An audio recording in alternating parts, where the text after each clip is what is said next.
boy, the Piscine Predator. I'm back with that TPP True Crime Talk, baby. Let's go. All right, you guys know what's up. Before we jump into it, can you smash that like? If you haven't already, can you smash that subscribe? And if you're feeling extra generous, can you tap that share and send it out there, wherever out there is? Thank you. All right, guys, let's jump into the topic for this video. Oh, we got another one. We got another pending trial from a crazy, absolutely crazy case.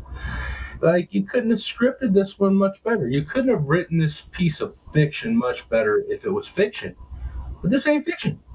Just goes to show you that sometimes life is truly crazier than a fiction novel. Absolutely. And the topic of this video is the Kouri Richins case. The Black Widow. Oh boy. This one's a crazy one, guys. So, let's just break it down. We have a lady who plotted and executed a plan to kill her husband. And not just kill him, but kill him for insurance money. Yes, indeed. A woman that was married to a successful man, a good husband, a good father.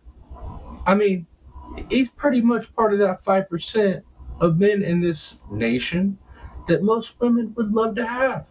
Absolutely. But not this psycho, not this narcissistic sociopath. No, not her.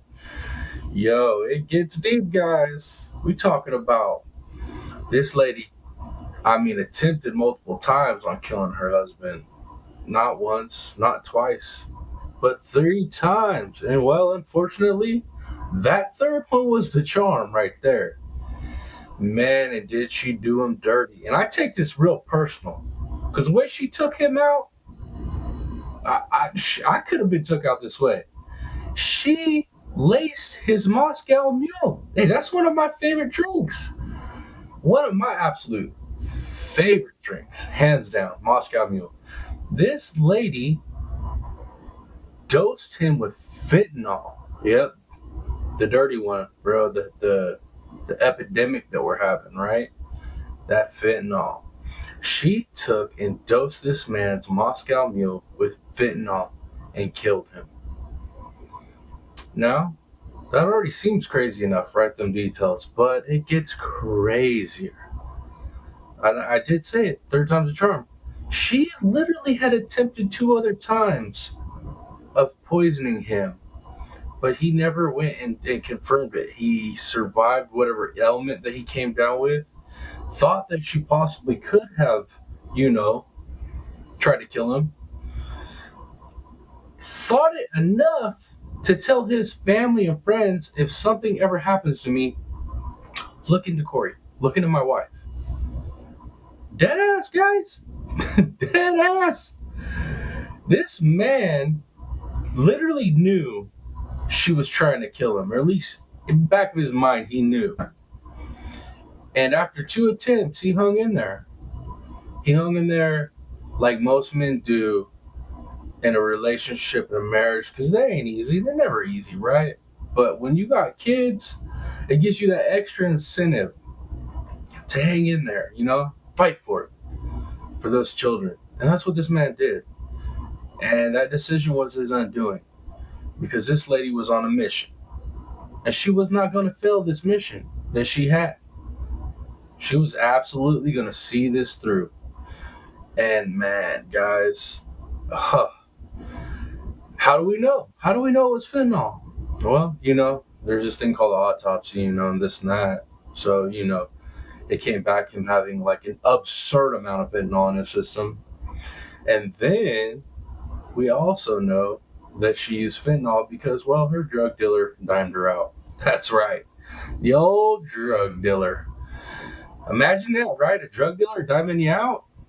Jeez, of course. Of course they did. Of course they did. And check it out. Like, the drug dealer literally said She asked me for that Michael Jackson stuff.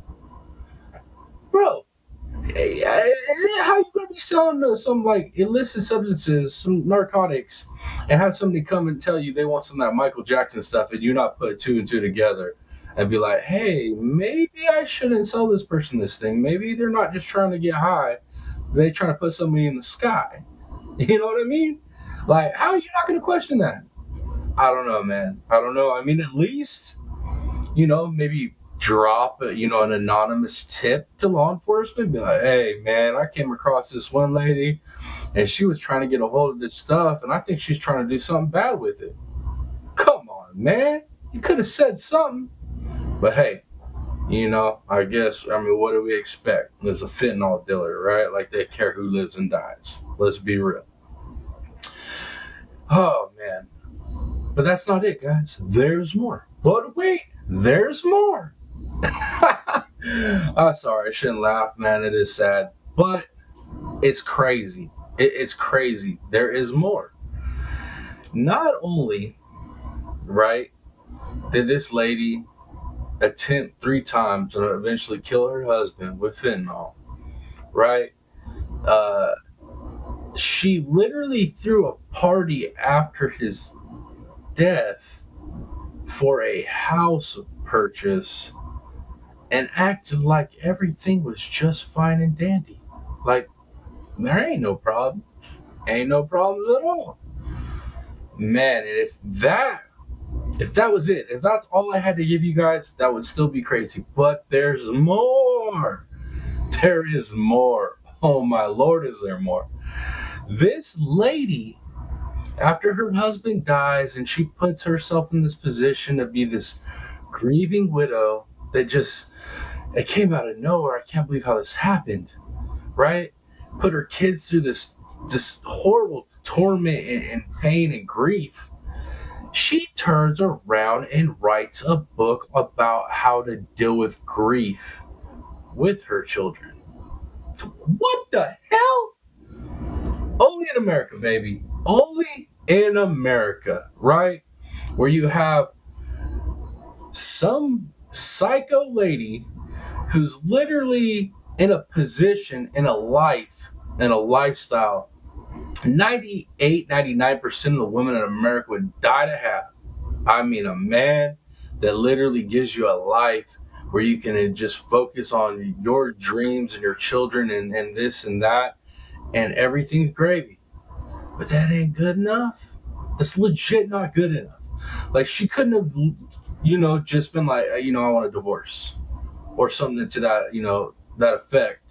Obviously in America, woman leaves, she gets to leave with the kids, child support, and usually about half your stuff, right? So that wasn't a good enough out for her. So her only way out in her head was, hey, I'm going to poison this guy, or at least tempt it twice. And that did not work. And that was not my sign to maybe take a different route. So I'm going to go ahead and hit up my homie and get the little that fentanyl, that Michael Jackson, right, is what she was calling it, even though I don't think that was the same thing Michael got taken out with. But that was her option. That was her master plan. Is like, it didn't work twice. Third time's a charm. I'm gonna get that heavy duty, heavy hitter, that fentanyl, and I'm gonna go ahead and dose him up in his Moscow Mule. Like, what? Like, how? How? And this is why I make bold statements about narcissists, sociopaths, stuff like that, because, like, realistically, who in their right mind decides this is the out that we're going to take? That this is the proper way out of this situation to get what I want? Who? Nobody. That's who. Nobody in their right mind does this. So, me throwing out the whole sociopath, narcissist, stuff like that, it pretty much fits, man. Like, this lady did not care one bit about her husband and the outcome and the pain and the suffering that he would go through in this death. And she surely did not care about her children. She didn't care about her children on the level where she literally took their grief and wrote a book about it. Like, what? It's like crazy. And why write the book, right? Why did she write the book? Well, because she found out 2 days after she killed her husband, that he seen it coming and took her out of the will. Smart man. He knew what was up. I just don't understand. Well, I mean, I do understand. I guess I can understand. I've been in that situation too, in marriage with children, and I literally was ready to ride it till the wheels fall off. You know what I mean? So I do understand not wanting to leave, but I can't say that my kid's mom didn't try to kill me multiple times. At least I'm pretty sure she didn't, because I'm still here. Damn, makes me think about it a couple times. No, I'm just joking, guys, just joking. But for real though, it's sad, man. It's sad because I understood why he stayed. I just don't understand the aspect where he thought like she possibly could have been trying to kill him enough to where he vocalized that to family and friends and then changed his will. So I'm bewildered by that. I don't understand that one. It's kind of out there for me. I'm trying to wrap my mind around it. I guess some of us feel like we're invincible, but at the same time, it's like he knew enough to bring it up in conversation and change his will as well. So I don't know. That one's really got me stumped. But as far as she goes, man, does it get much more evil? Like, does it get much more evil? I just don't. I don't know. I really don't know. Well, I guess it could be. I mean, she could have took the whole family out, I guess. We've seen that before. But she didn't. But like I said, it's like, man, her whole plot and scheme was to get that insurance money. And when that didn't work, she turned around and took her kids' grief from losing their father, who was, from all accounts, a great guy, an awesome man. To use their grief of loss of that man to write a book about. Not just write a book that was on Amazon. That Amazon's taken off now. Like, good deal, Amazon. Way to go on that one. But she literally did interviews, like straight up interviews about this book and her grief and the kids and this and that, man. And to like go watch those interviews, I implore you to do it. It's just watch her talk, watch her speak in these interviews and talk about the situation, and just look at the deadness behind the eyes and listen to the words and the hollowness in these words. It's chilling, bro. It's super crazy.